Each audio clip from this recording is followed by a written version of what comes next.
the upcoming standing demands for escort vessels for both carrier strike and amphibious capability forces as well, does suggest to us that when they say at least 5 Type 31Es, the at least needs to be seen as a floor and not a ceiling, and I hope you see it that way too. Mr. Chairman, as long as I do this job, my attitude will be two things. It will be on something like that. It is at least, as long as our ambitions are what they are, then it will be at least. Because I take the view that what we cannot do is, we must cut our cloth to match our ambitions. And but with respect, when the idea of the mobile sea base was conceived in the SDR of 1998, it was believed that we needed 32 frigates and destroyers. And we're now down to 19, and that was when Russia had not re-emerged as a potential adversary. So you can see why we're as concerned about the numbers as we are. Yes, I think I do understand that. I think the thing we should reflect on in the Straits incident, at one stage, even for a short period, we did actually have 4 ships quite quickly in that region. 2 Type 23, Kenton Montrose, Defender and Duncan. We are down to 2 at the moment, with Montrose tied up alongside, because we have started to forward base our ships, which I think is a really good thing. As a soldier, I was rather surprised we hadn't done it years and years before, but the concept of changing the crew but keeping the ship out there seems to be a pretty logical thing. We've been doing it on nuclear deterrent submarines for a very long time. So I think what was interesting was we managed to get assets there quickly. And I'd had a phone call with one of the commanders to say, I'm terribly sorry, I know you were thinking of going somewhere else, but we're going to be going up and down the Straits for a bit. But we did manage to deploy there. But of course, you are right about the number of our surface ships, which is why our ambition is 19, and I know it's not 30, but I think the key is not just the total number, it's the total number available is, to me, as important. There are lots of navies around the world with ships tied up alongside that in theory might have more on paper than us, but actually they never go anywhere because they have neither the crew nor the ship is ready to move. And I think that is as important as the total number, because the total number we have of surface fleets are 57 surface fleet, not frigates and destroyers, but 57, including Mount Bay that we saw in the Caribbean. When we have our separate follow-up on what happened in the Gulf, we'll be able to go into it in more detail, but thank you for what you've said today. Gavin. Thank you, Chair. Secretary of State, I'll not attribute it to you, but when the Chair was referring to DSR from the last century, I heard a crikey. And I'm not attributing it to you, but I heard it from your desk. And I think I was just leaving the army. But this touches on what you said about cutting your cloth to fit aspirations. The concern of this committee and many of those involved in military matters believe that we cut our aspirations to fit on the piece of cloth you're given. So congratulations to you on your appointment, not as Secretary of State, but as Shipping Czar. So I want to ask you, do you believe we have enough? Do you believe that that floor that you have described is sufficient? Do you believe that should we require a greater number of frigates and destroyers or ancillary aspects of the fleet, that our shipping capacity in this country is capable of building more than the orders already there or profiled for Type 31E and Type 26? First of all, on the fleet as it is, if I had more of our current fleet working, as opposed, then I would have much more freedom to deploy to meet some of our ambitions and tasks. So there are 2 parts to this, and I've made it very clear to the First Sea Lord, one of my priorities is to get what we've got working. The Type 45 is currently, I think, 3, of which we had envisaged at this stage 6. Yeah, we've got 6 in service, but 3 are available. 3 are available, and that is quite important. That for our own credibility and defence, when you go to the Treasury and ask for more money, the Treasury would turn around and say, "Well, we're giving you all this money, and look, they're not working." It makes the harder case when you go for more ships of a new type. So you don't have 3 Type 45. We have 6 Type 45. We have 3 available. Yes, so you don't have 3 available. So give us, if you can, a sense of the entirety of the fleet that is inoperable at present. We have, I can tell you, we have 76 surface fleet, of which 57 are currently available. Okay. And do you know the breakdown of those that aren't? We have 3, well, not every single one, here we go. We have 3 Type 45s available off the 6. Off the Type 23s available, we have currently 9 of the 13. We should write to you the detail, but otherwise I'm going to go through my rather limited difference between batch 2 and batch 2. Our 5th batch 2... It's potentially an unfair question, so if you could write it... I will send you all the details that I can have on that. But it is an important point that availability, real availability, where if there's a problem, we can do something about it. Would it be too much to ask if routinely, once every 6 months, you could send us that table? Yeah. I'd be happy to do that. Yeah. That'd be very helpful. And this does touch upon the question I'd asked. You have around 20 inoperable vessels, ships. The question I was asking was, do we have sufficient shipbuilding facilities in this country for the workload we have currently, which is Type 26, Type 31, and the restoration, refit or repair of these 20 vessels? I think we have the yards. I'm not sure we have the skill base. One of our challenges is to, both as a government and indeed for the defence contractors, to invest in the skills base enough so that we can keep on track with any of our orders. I went to Barrow-in-Furness to see the skills base there that's been built by BAE to increase the number of people available to build our submarines. I recommend every member of the committee goes to visit it if they want to see that. It's how the aerospace industry is fixing their shortage of skills. And I think that's why I was quite strong in lobbying the Prime Minister at this spending review that we must put more money back into FE. Because to me, if we can have as many yards as we like, we don't have the skill base, you either see defence contractors juggling, trying to double hat, and then ultimately you then ask me questions about why these ships are taking longer to build. So we have visited a number of years, 2 years ago, potentially Barrow-in-Furness, and the overarching lesson was don't cut programmes, don't end programmes, don't leave industry high and dry and then expect them to just turn the tap on yet again. We need to invest in the skills, so I'm pleased you say that. But when will we see the outcomes of Sir John Parker's review on the National Shipbuilding Strategy? The response will be very shortly. Which translates to soon after the next election. I don't know what the next election is. If you can tell me what the next election is. No, there's no jiggery pokery and holding it back or anything. Yeah. I mean, it will be soon.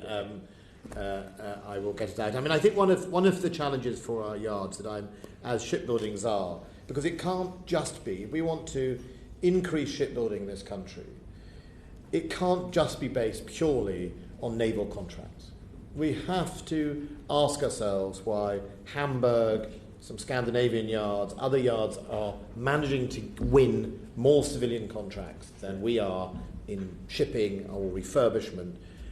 We have to ask ourselves about our productivity in our yards, because when some of these yards finish, they've had 20 years of Navy contract, and I would hope that if you have a 20-year or a 15-year income, when that finishes, you, as a yard, you don't go, oh, well, unless I get another Navy one, I'm going nowhere. You've thought about a future where you might not have the next contract from the Navy. But also, we need to recognise across shipbuilding, we have some real success in less traditional areas. So, mini super yachts, Princess, I think it's called Princess Yachts in Plymouth, employs over 3,500 people. It's got an order book of £700 million. And we should embrace the whole of shipbuilding, not just traditional Navy yards, and think about how we can do that. And I know from my time in Northern Ireland as the Deputy Minister, I think you and I both probably would be a little frustrated about how will we be positioning Harland & Wolff for the future, and I'm very pleased it's got a buyer. Yeah. No, and I thank you for your work on that. I mean, Secretary, I was on board HMS Belfast today in London, and HMS Belfast was having rededicated today their new masts that were installed 10 years ago. HMS Belfast was built in Harland & Wolff. Their masts were built in St. Petersburg. Your predecessor's predecessor within the last 2 years visited Belfast to announce that they were building a new HMS Belfast in Glasgow. And that shows the dearth of how this country and successive governments have left shipbuilding industry. So we do look forward to Sir John Parker's review. But I mean, fundamentally, if one of you've talked about 20, so we just want to see a list growing of inoperable vessels. But should one be lost or destroyed in an accident or operations, how quickly could we build another? Oof. Well, I think there'll be lots of factors at play there. So let's say at Govan, where you're doing the Type 26, I think if you wanted a similar type of ship, you would, you'd have to ask the manufacturers about the exact shift patterns and all that stuff. It also depends on what type you're replacing. If you wanted to pause something elsewhere to insert into the pipeline. But it's also, Rich might be able to tell you, but it just depends on the ships you've got. And remember that the real complexity of a modern warship is actually the systems and the systems integration and the sensors that go on it. That is so I remember going through the Type 45s being launched up in Govan. I remember the first one. The speed at once the boxes have been made and the components put together. In a sense, once that's done, the long graft, the long hard work is the integration, the testing, the sea trials, the deployment. That's the big challenge of speed, I think, rather than the sort of metal box bit. I'm going to bring Martin in briefly before Gavin moves on to his next topic. We deliberately spent a lot of time on the first two topics about Syria and about the Straits of Hormuz because we felt they needed it. We're going to all need to speed up a bit now if we're going to get through the rest of ours. Martin? Thank you, Chair. Passing from Belfast to the Clyde, I think it's very interesting, as you'll know, Secretary of State, because when I was growing up there were nearly 30 shipyards in the Clyde. Not just the paltry amount we've got right now. I'm not blaming you on that, of course.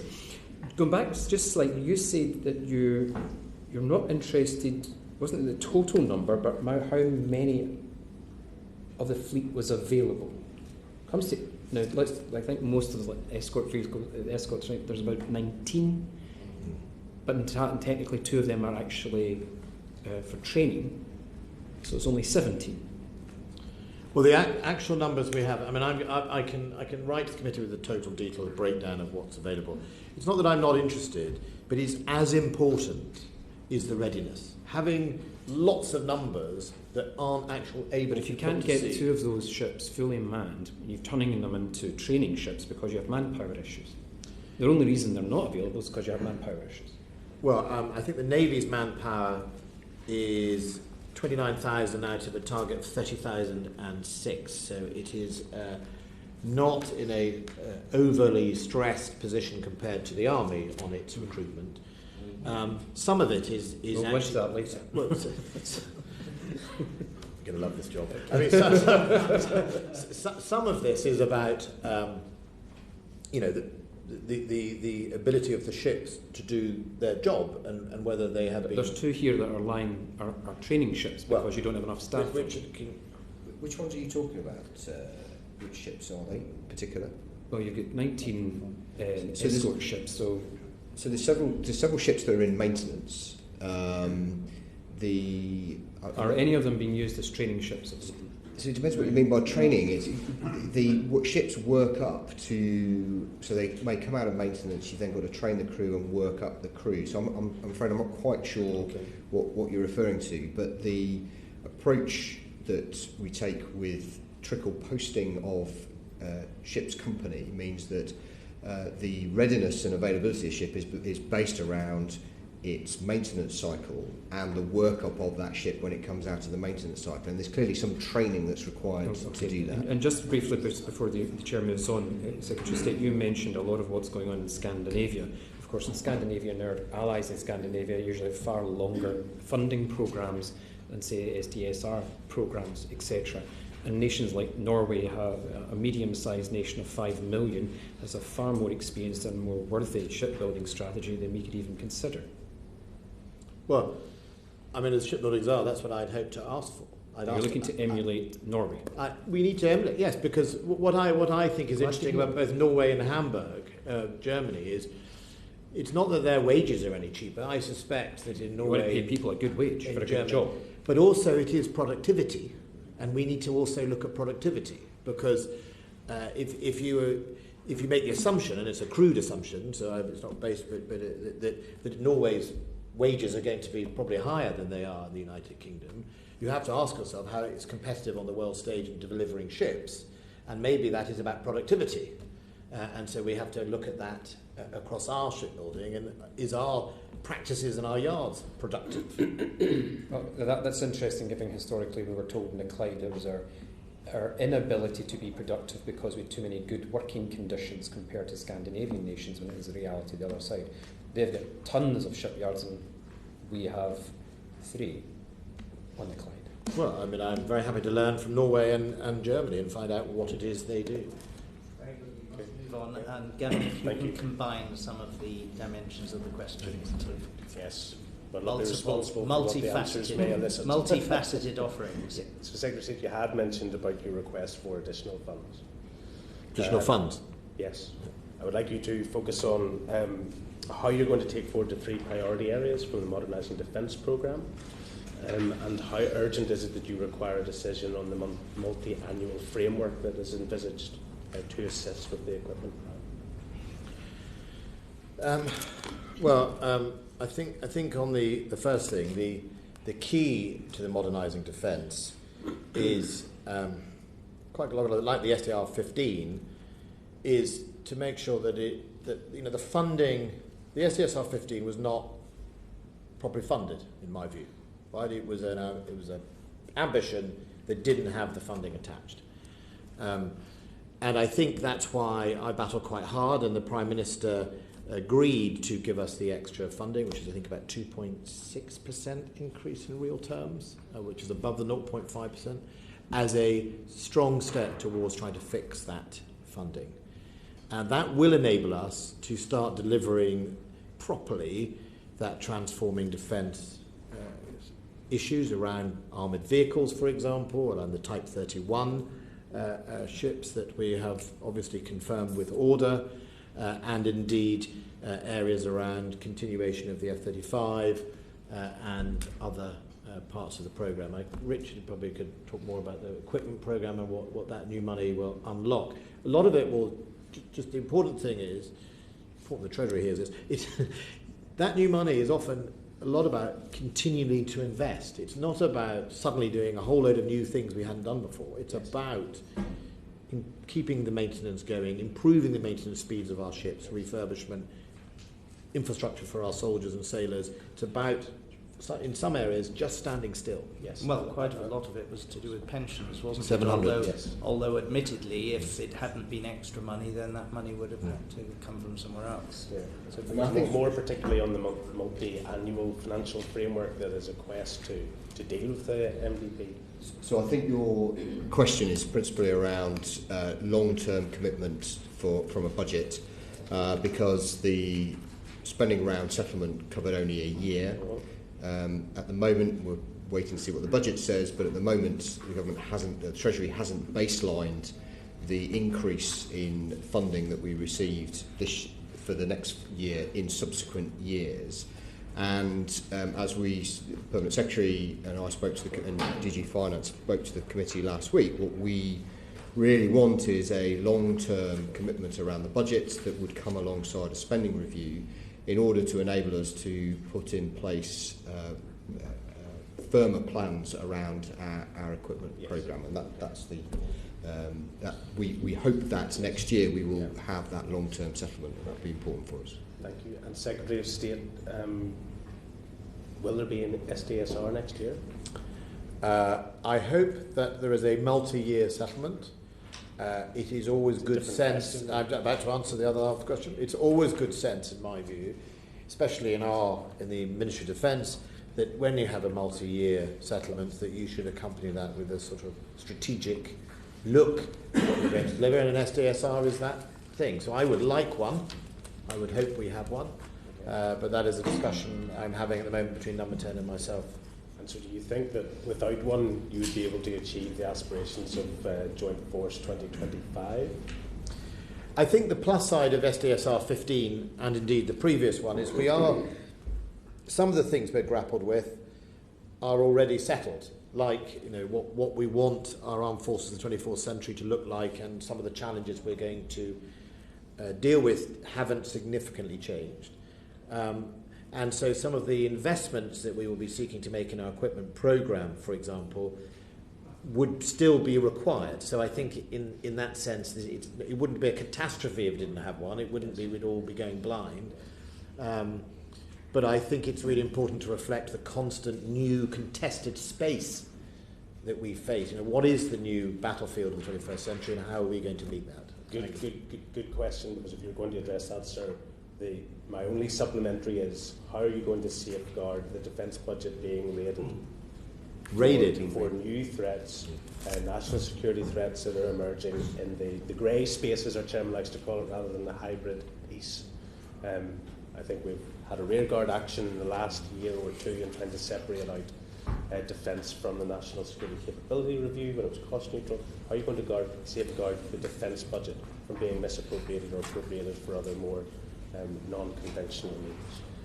Well, I think that's partly a political question, but quite often defence can make a really important contribution in that space, and our defence assets are often hugely used and appreciated by the rest of government in that space.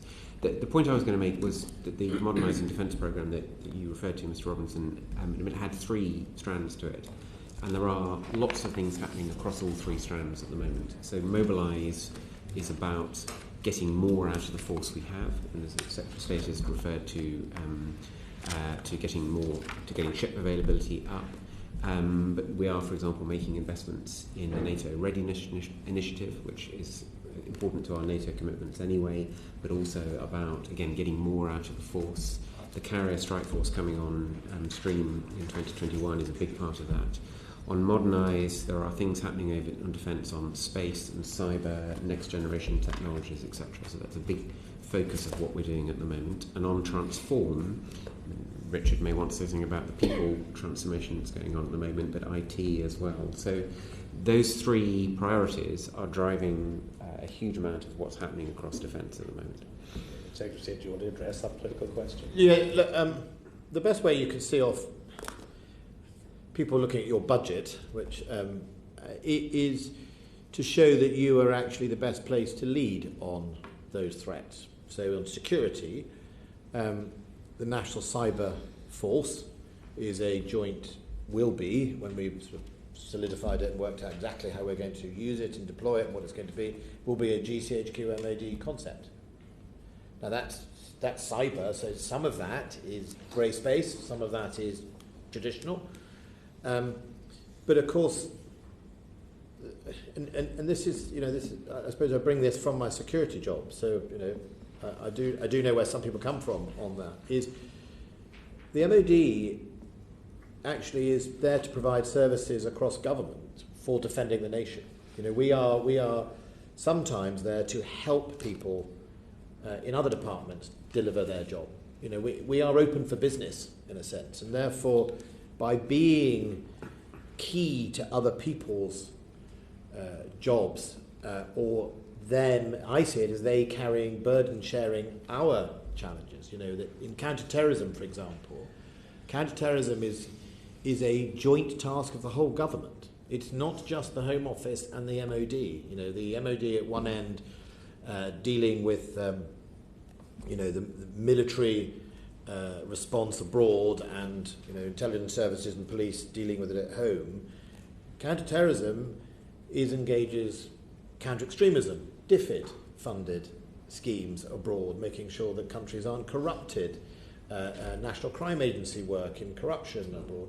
So it is a long tail security, national security, and I think the best way is the MOD is an enabler, and that's how you demonstrate to people that instead of them trying to take your money to do it, that you do it with them. Yeah, but the underlying problem that gives rise to this question is something we discussed last week, so Richard Knighton will be familiar with it, and that was the fact that in 2018 there was this understandable attempt, the National Security Capability Review, to look at defence, intelligence and security and some of these other cross-governmental dimensions all in the round, all as part, no doubt, of the so-called fusion doctrine, which makes perfect intellectual sense, but at the same time there appeared to be a lumping together of the budgets of all of these services, and then it was announced that the result of this mini-review had to be fiscally neutral, which meant that if more money was put into, for example, intelligence and cybersecurity work, more cuts would have to be visited on the already severely hollowed out Army, Royal Navy and Royal Air Force.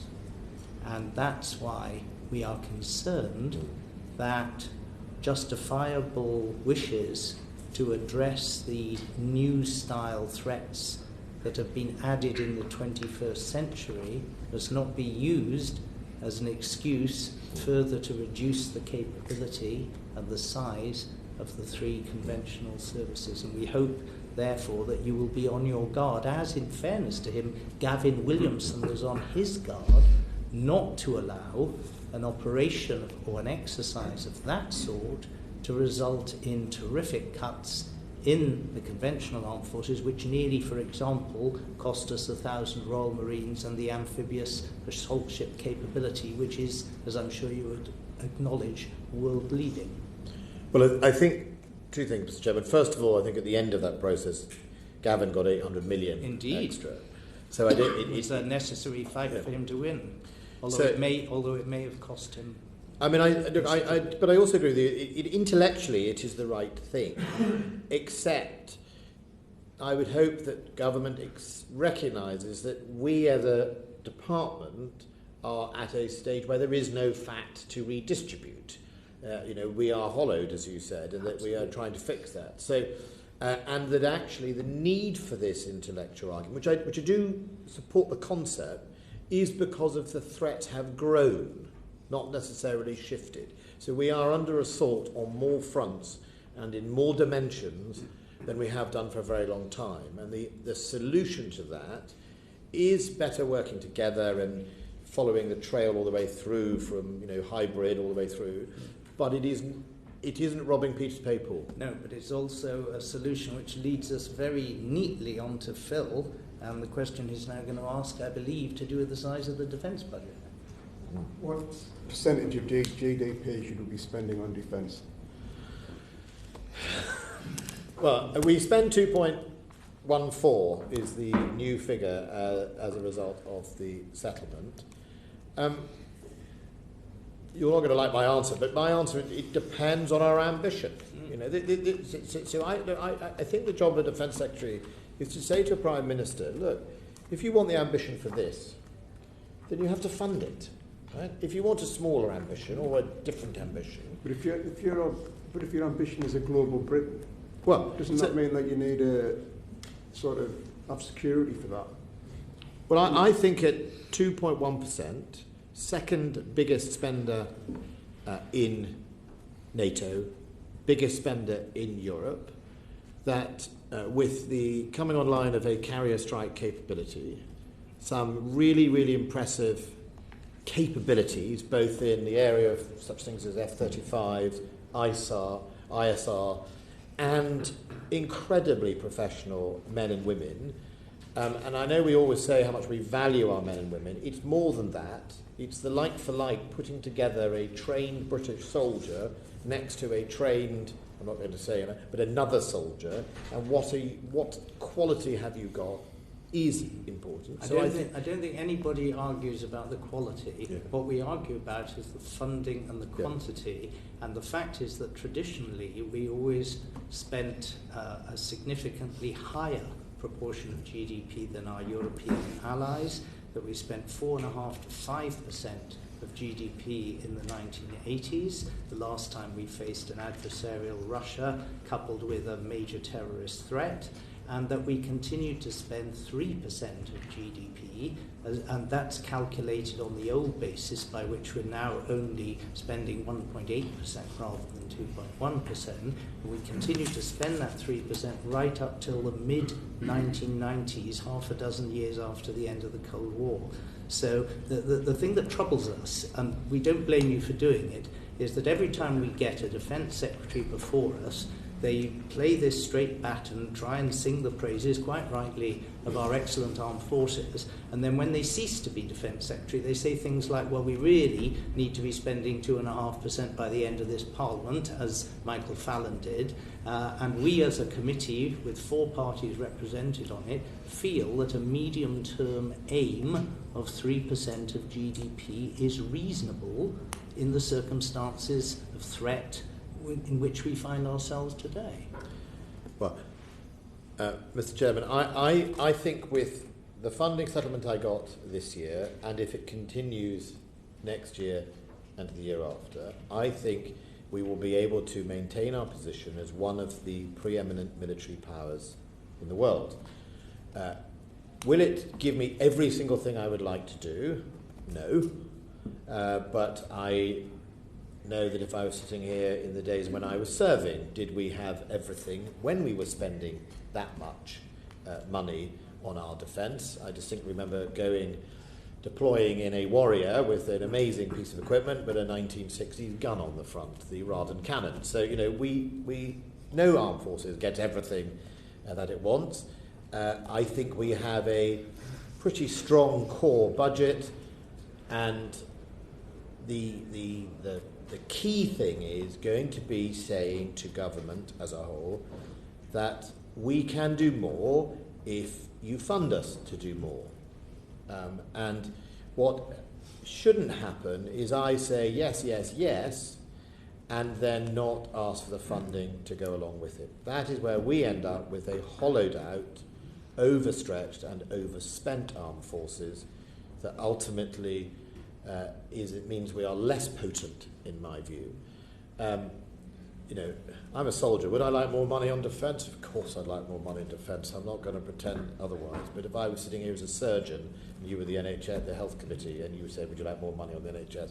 You'd get the same answer. But the difference would be that in the 1980s we were spending roughly similar amounts on health and defence, and now we spend 4 times on health what we spend on defence. So there has been this comparative decline in the defence. Well, the plus side is we are now starting to lift our defence budget. But the one thing about the 90s and the 80s, the lesson that still happened even despite the money, was the hollowing out still happened. The sort of short-term versus long-term, which I think both of us have always wanted to try and, going right back to the Gray Report, to get the Treasury to think better in the long term, drove those decisions exactly the same in the 80s and 90s. Well, this committee is trying to give more power to your elbow in this respect. Please take it in that spirit. Thank you. Phil, would you like to press on? Yeah, just 1 or 2 other points. Spending review, I think it was £2.2 billion additional that you got.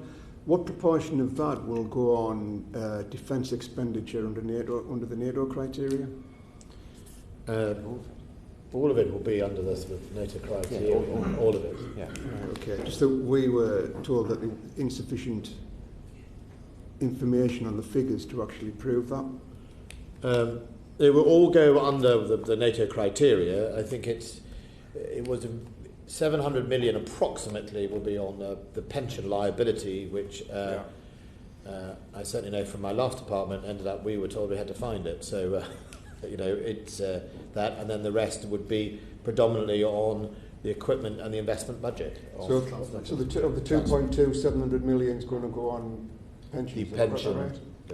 So it's not all going on the criteria. The pensions are in the criteria. Just a couple of other points on the Defence Transformation Fund. Is that actually going to continue? Have they got the additional £340 million? And is it going to achieve its commitments? So we're right in the middle of our budget cycle, and we are working through how we continue that on into next year. So that's our intentions, but you'll understand we have to look at this, examine this each time we come to a new financial year. So that's what we're working through at the moment.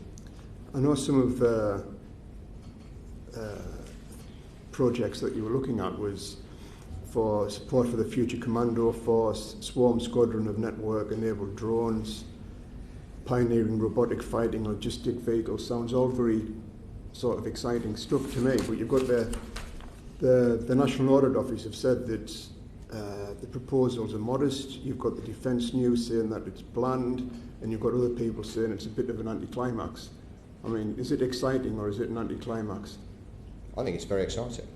I thought you'd say that. We have to, I mean, so why would they say that if it's exciting? Why do they think that it's bland, it's not a climax, it's modest? I have no idea. This is the National Audit Office, isn't it? So I think you said the National Audit Office described it as modest, and I would agree with that. Yeah. In a defence budget of nearly £40 billion a year, a smallish budget of 100 or so plus million in each year is modest in that, against that scale. But if we are to modernise, if we are to show the agility that we need to adopt new technologies and to exploit new technologies and change the way we operate to deal with the threat that we face, then we need to invest in these sorts of things. We need to learn from them. That was the intention of setting that up. And that, sitting alongside the Innovation Fund, the work we're doing to try to reform our acquisition system, is all about trying to speed things up and enable us to exploit new technology, automation, artificial intelligence, digital. All of these kind of technologies will form part of the future equipment capability and the capability the Armed Forces has, and this is the front end of that. And obviously the 100 million in that budget is not the only money in MOD which is being spent on transforming towards a different force in the future. I mean, there's it's embedded in budgets The fund was across going to the be 500 million, and you were still looking for 340 million, were you? Or? My point is the transformation fund, which is a particular thing, is only one part of a much broader picture of change in the department. Thank you. Thank you very much. Martin. There is a shortfall of between £7 billion and £15 billion in the equipment plan, 84% of which arises by 2021 to 22. So how will you plug the funding gap? What will you have to cancel or delay? And importantly, what assessment have you made on future currency fluctuations with regard to dollar-dominated projects like the F-35 and the P-8 programs? So I'll just start with the first bit. The black hole has identified the 7 billion, I think, that the NAO had identified, if I'm not mistaken. That is obviously pre the settlement we had this year. And so my view is to be, if I can get the Treasury to recognise that the money they gave us this year is to be put into the core rather than extra, then I think we'll be on track to close that hole over the period of the equipment programme by quite a considerable way. What if you're not? Well, with any programme, with any overspend... I'm just playing devil's advocate. Yeah, no, in any programme, there are, I used to work in Kinetic, and so technologies are brilliant, but we should always, whether we are in budget or under budget, think about the programmes we've committed to and whether they're doing the job we want. So if we were, we're overspent, we'll do what people have always had to do, is either we consider delaying or we consider cancelling a programme. That's what every government has done and will continue to do. At the same time, I think, in order that you don't end up with a sort of Hobson's choice at the end of one of these programmes, I think it's important to constantly monitor existing programmes and test and challenge new ones that are brought before me. I had one recently before me. I won't tell you which one it was, I'm afraid, but the test I gave to the military personnel in front of me over a number of meetings about, I don't want you coming back in 5 years' time telling me, oh, well, actually, What we really now need is a bit of extra stuff on the side, and that's going to cost you this. I want to know you've thought through this programme. It's going to be a 10-year programme. What is it really going to look like? And will we need it? Will we match the threat? I think that is a really important function. And I look through the equipment list all the time to see if it is delivering what it's supposed to do, and not be afraid to cancel it if it's not, or take it out of service. What have you cancelled? What have I cancelled at the moment? I have, well, it's a long list. We haven't actually got there yet. We are now settling through the list as a result of the settlement. We will look at whether we need to take things out of service early. Some things may not be delivering or working as well as they were, and that they're coming to the end of their life, and actually why don't we just take it out of service a year early? Or another programme I looked at was whether or not it needed to be fitted to every single ship. It was a Navy programme, or could we just fit it on a few ships? All of those are the type of decisions we need to make if we need to meet the cost pressures, but I will of course inform the committee when we make some decisions on whether we cancel anything or not. Of course, it's not something we'll The have. accusation Secretary of State, even when programmes go horribly wrong, like the Warrior capability upgrade, which is a disaster, you never cancel them, you just fudge everything.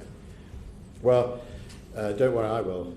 I mean, I think it's, to be fair to the whole armoured vehicle Are you programme. saying you're cancelling the Warrior? No, I'm not saying any of that such. But my point is, to be fair to the Might as armoured, well do. to be fair to the armoured programme, that has suffered from hollowing out for 15 years.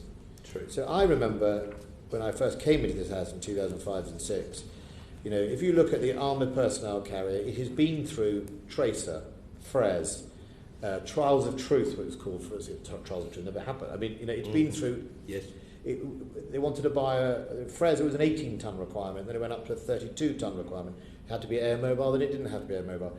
And all of that meant that when it came to cost pressures and an annual budget, oh well, we'll just push the armoured fleet a bit further. Can I maybe just push you on again with the rest of the question, Secretary of State, in terms of assessments on future currency fluctuations, especially with the dollar-dominated programmes like the F-35 and also the P-8? Well, we make representations to the Treasury on currency impact, because we are by far and away the department in the whole of government that is affected by that, and into the hundreds of millions of pounds cost it can be. So when there is a pressure like that, our first point will be to go to the Treasury, and we will try and negotiate for that. We are successful sometimes, and on other occasions we're not. But that we seek a whole of government approach to some of that, because it's not often in our control. It's a fluctuation. Just finally, is there any truth from the Ferret Online report of the delayed delivery of the submarine Audacious from 2019 to 2020, with possible subsequent impact on the introduction of the class itself, meaning that the ageing Trafalgar class are retained for a longer period of time, and if such, what's the impact on the funding gap? I saw that in the media today. There is a delay to one of the Astutes while we have fixed a problem that surfaced in the currently being built Astute, which will mean that Astute, but overall, the Astute programme, of which there are a number of boats already out there, will continue to be delivered. I'm not sure about the overall knock-on to the impact, but it... Can we just check one point? And that is, I understand the delay is a very long one, from August 19 to January 21.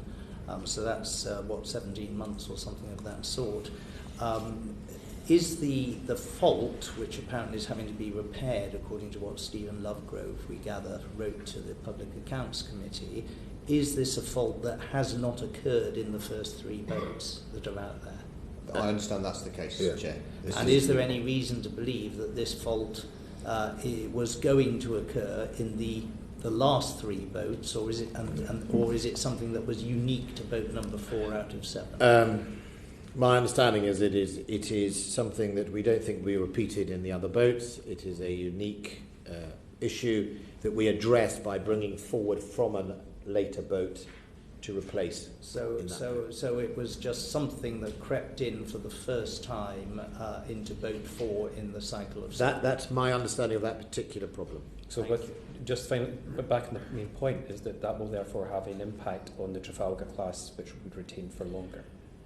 Any and delay, an impact on the budget.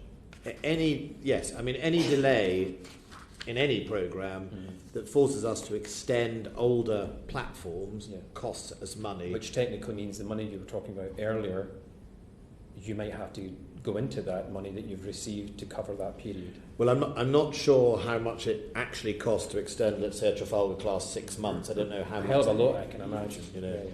Well, it's relatively modest because it's the you would be running another submarine anyway if Audacious had come in on time. So it's the additional maintenance associated with the Trafalgar class. The entire class are years late. It's been a disaster. Yeah.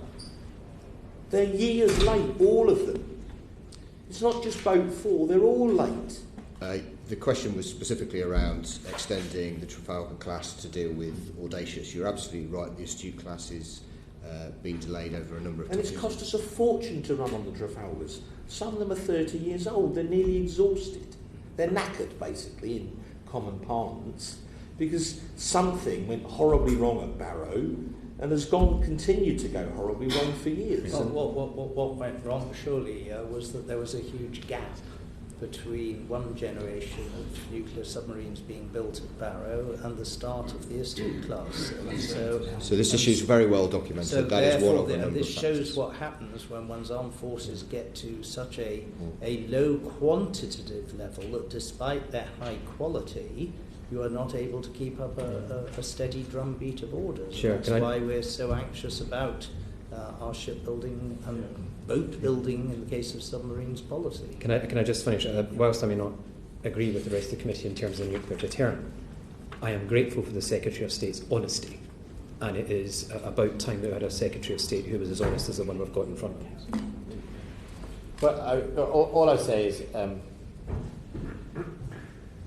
the definition of hollowing out is actually just gone on in front of the committee, which is if you hollow out, if you don't spend money on your skill base, if you don't invest in boring infrastructure that doesn't get the headlines, you pay for it in the long run because you extend platforms, you pay too much money to do that, you don't get what you need, and you know, on a number of these programs, we are all at fault, and you know there is blame to be put out through the political class, in the military class, in the